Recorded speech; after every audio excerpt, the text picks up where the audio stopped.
आज बात करते हैं भारत के सबसे जरूरी दस्तावेज की, हमारे संविधान की। यह सिर्फ एक कानूनी किताब नहीं है, बल्कि 145 करोड़ लोगों की ढाल है। देखिए, ये सिर्फ शब्द नहीं है।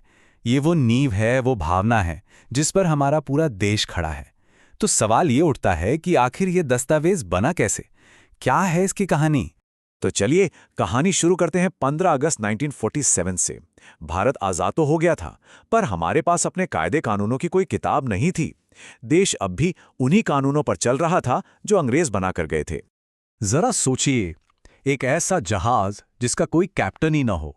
ठीक वैसी ही हालत थी उस समय भारत की, बिना अपने कानून के। हर तरफ एक कन्फ्यूजन था, एक अनिश्चितता का खतरा था। भारत को फौरन एक दिशा की जरूरत थी। तो इस जहाज को एक कप्तान देने के लिए एक ड्रीम टीम बनाई गई। ये थे हमारे भारत के निर्माता, वो लोग जिन्होंने देश की किस्मत लिखने का जिम्मा अपने कंधों पर उठाया। और ये कोई छोटी मोटी टीम नहीं थी। मतलब आज़ादी मिलने से भी पहले 9 दिसंबर 1946 को संविधान सभा की पहली बैठक हुई। और इसमें जानते हैं कितने लोग थे? पूरे 389 सदस्य, जो भारत के कोने कोने से चुनकर आए थे। अब इस बड़ी सी सभा के अंदर एक कोर ग्रुप था, जिसे कहते थे ड्राफ्टिंग कमेटी या मसौदा समिति।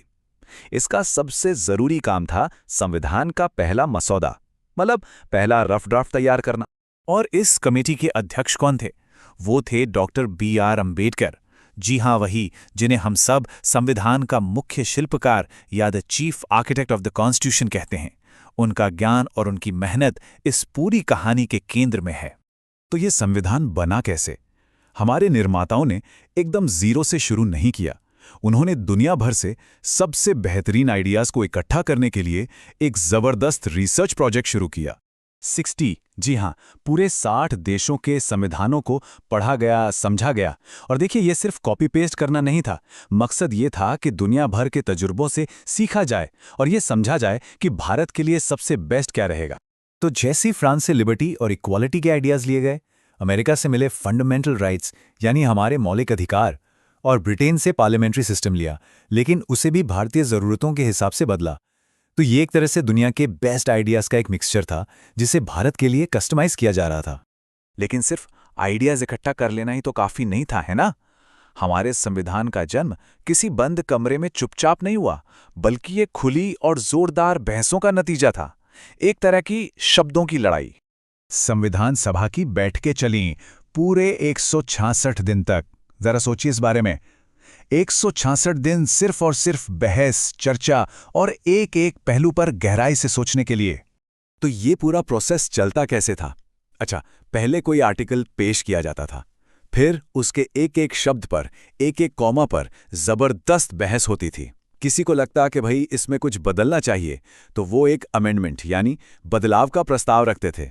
उस पर वोटिंग होती थी और फिर जाकर जब सब राजी हो जाते, तब उसे पास किया जाता था। यही तो है असली डेमोक्रेसी। और जरा इस नंबर पर गौर कीजिए, करीब 2473 अमेंडमेंट्स। इतने सारे बदलावों पर चर्चा हुई। इससे पता चलता है कि हमारे संविधान बनाने वाले हर छोटी से छोटी डिटेल को लेकर कितने सीरियस थे। वो चाहते थे कि एक ऐसा भारत बने जहां हर किसी को बराबर का हक मिले। और फिर इतनी मेहनत, इतनी बहसों और इतनी लगन के बाद वो दिन आया जब ये महान दस्तावेज, ये महाग्रंथ बनकर तैयार हुआ। चलिए कुछ फाइनल आंकड़ों पर भी नजर डालते हैं। इसे बनाने में कुल कितना वक्त लगा? 2 साल 11 महीने और 18 दिन। इसके चीफ आर्किटेक्ट्स, जैसा कि हम जानते हैं, डॉक्टर बी.आर. अम्बेडकर थे। 284 सदस्यों ने इस पर साइन करके इसे अपनाया। और हाँ, इसे हिंदी और इंग्लिश दोनों भाषाओं में लिखा गया था। लेकिन एक बहुत ही दिलचस्प बात है जो शायद बहुत लोग नहीं जानते। हमारा जो ओरिजिनल संविधान है ना, वो टाइप या प्रिंट नहीं किया गया था। जी हाँ, उसे प्रेम बिहारी नारायण रायजादा ने अपने हाथों से बहुत ही खूबसूरत इटैलिक स्टाइल में लिखा था। तो ये सिर्फ एक कानूनी किताब नहीं, बल्कि अपने आप में एक आर्ट का नमूना है। तो ठीक है, इतिहास तो जान लिया, पर सवाल यह है कि आज ये ऐतिहासिक दस्तावेज हमारे लिए क्या मायने रखता है? 75 साल बाद भी ये भारत की ढाल कैसे है? ये बात इस कोटेशन में बहुत खूबसूरती से कही गई है। ये वो धागा है जिसने हजारों भाषाओं और संस्कृतियों वाले भारत को एक माला में पिरोया है। यही तो है हमारे संविधान की ताकत। ये हमारी डाइवर्सिटी में यूनिटी को बनाए रखता है और हर नागरिक के अधिकारों की हिफाजत करता है। तो ये एक ऐसा सवाल है जिस पर हम सबको सोचना चाहिए। 75 साल पहले लिखा गया ये संविधान आज भी हमारी जिंदगी को कैसे आकार दे रहा है और हम सबको एक साथ कैसे जोड़े हुए है।